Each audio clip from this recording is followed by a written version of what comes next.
Can you beat Fallout 4 while only using quest items? Episode number 4.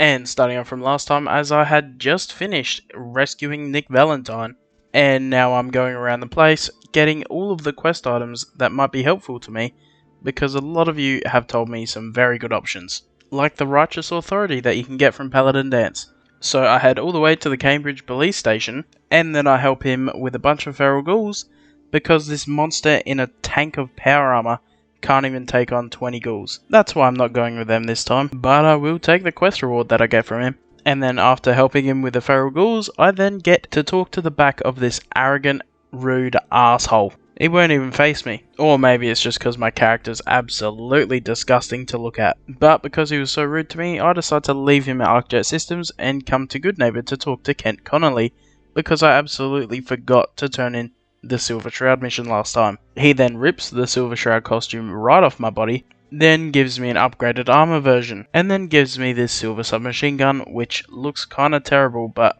I'll take it. Then I head to Diamond City to buy and sell a bunch of shit. Afterwards I head quickly back to Sanctuary, quickly upgrade the silver submachine gun, and then head back to ArcJet Systems to find Paladin Danse there, just waiting for me to come and save him. And then I finally get into the first room with enemies in it, and Paladin Danse doesn't die, surprisingly, seeing as he died to a bunch of ghouls earlier, or got knocked down the same fucking thing.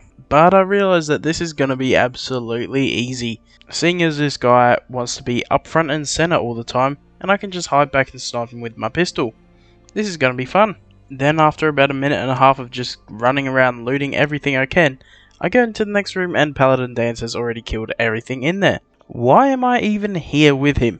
He's a guy in power armor, and I'm a dude with no power armor, and just some shitty pistol. Then when we're in the final area of this place, I accidentally turn on the rocket's engines and burn absolutely everyone in that room. But sadly, Paladin Danse survived, so I now have to go talk to him and tell him that my finger slipped. Then I enter the room and realise that the holy fucking grail of fusion cells is just sitting down there melted.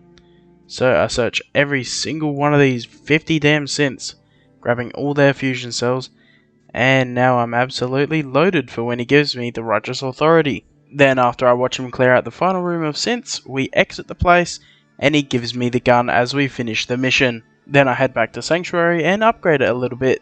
Then I go to Diamond City and it's time to talk to Nick Valentine about finding my son. Then we find out that some dodgy looking bastard named Kellogg is probably the one with my child. But we head to his house and his house is completely locked, and I am not good enough to unlock this door yet. Then I head to the mayor just to see if he'll give me the key, but he is a giant walking bag of garbage. So I head to his secretary and I coerce her with my great looks to give me the damn keys to the apartment. I then take absolutely everything this guy's got, from Stimpaks to Nuka-Colas. And because we still need to find out where he is, I grab a used cigar from him and I feed it to Dogmeat to find out where he could possibly be. But of course I've played this game before, so I know exactly where he is, so Dogmeat can go and fucking find him himself while I just fast travel there. Then I eventually make it inside of Fort Hagen, and then somehow Dogmeat spawns inside. The bloody cheeky bastard. But I decide to send him back home because it's about to get pretty dangerous and I don't want the poor puppy to die. But I'm not gonna lie, it didn't turn out to be that hard. Before getting to this point, I got hit like once. That's about it. But while in this area, I got hit a few more times. And I killed the synth leader and teabagged his corpse. And now it's time to head down the elevator and find Kellogg. And nearly 10 minutes after reaching the bottom of the elevator, it's just about time to fight Kellogg. But there's only one problem, and it's that this one door will not open no matter what I do. And wait, what's that? Kellogg, the absolute moron, opened the only doors that held me away from him. Now he's gonna motherfucking die. And Kellogg did that because he wanted to talk to me, but I only speak in bullets. So I riddled his body with some, and he fell over. I don't know what's wrong with this guy. And while he's sleeping, I decide to grab his pistol and steal all of his clothes, stripping him nearly naked. Then I decide to have a little bit of fun with his shirtless body, and I just drag it around, place it up just about waist high, and then decide to go to town on him. I ended up doing some more stuff, but I cannot show that on YouTube. Then as I get outside of Fort Hagen, I see this big flying motherfucker. I decided to try and shoot it down, but it did not work. Maybe I'll be able to do it later on in the game. I don't know.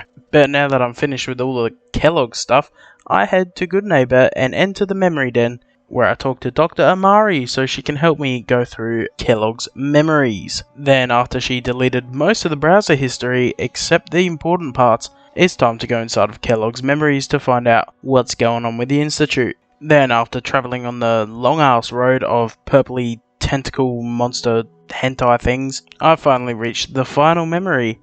And please, please, please, please, please, if anyone knows how to skip this part of the game, please let me know, because this was the longest 2.5 minutes of my fucking life. It was so boring, I was just staring at nothing. I went, grabbed some food, grabbed a drink, I came back, and the memory was still going on. And 2.5 minutes later, I finally escaped the memory lounge. Emphasis on escaped, because that was as boring as hell. But apparently, because I was definitely listening to the memory, I now have to go to the Glowing Sea and find someone named Virgil, because I'll need his help on how to teleport into the Institute. And luckily this time, as I entered the Glowing Sea, I did not get jump scared by anything the entire time.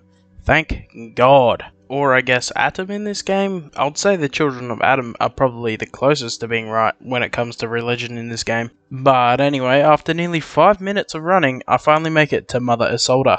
And it turns out that Virgil is even further out in this radiation wasteland piece of shit place, so I will now have to walk even further. And then I enter this cave and holy shit, it must be your mother. Didn't know her name was Virgil. Nah, I'm kidding. But anyway, Virgil tells me that he can give me the blueprints on how to make a teleporter thing, but I'll firstly need to go and get a Corsa chip after killing a Corsa. So I used the Corsa radio signal and it made my way to Green Tech Genetics. So I make my way inside, and all I have to do is fight off a bunch of gunners. And I absolutely love killing these guys. They drop Stimpaks, they drop 10mm rounds, they drop fusion cells. I could not be happier about these guys, because they're just a giant farm of good stuff. And they're unbelievably easy to kill with this pistol. And then over 5 minutes later of constant picking up ammo, Stimpaks, and everything in between, I finally find the Corsa that I'm looking for.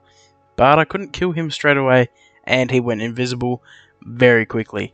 And not only are these guys invisible, which is already annoying enough, they also love to use Stimpaks. But of course you can just barely see the edges of them when they're invisible, so I do eventually kill this damn Corsa. And now that he's dead, he earns his honorary teabag of death, and then I take his Corsa chip and everything else he has on him. Then I murder the imprisoned synth and the captured gunner as well, because I am mentally unstable. Then after talking to Tinker Tom and going all the way back to the Glowing Sea just to talk to Virgil again, I can now build the teleporter thingo. And of course I have to do it here because the railroad doesn't exactly have enough space in their HQ to build this. And then 10 minutes later I am done with all the preparations, got like 6 medium generators, built everything I needed, and now I can finally go to the Institute. But we'll wait until next time because that is it for this video. And next time I'll be going for the Institute and maybe finishing the game, just depending on how good we go. So if you got any challenge ideas or any tips, leave them in the comments, and thank you for watching.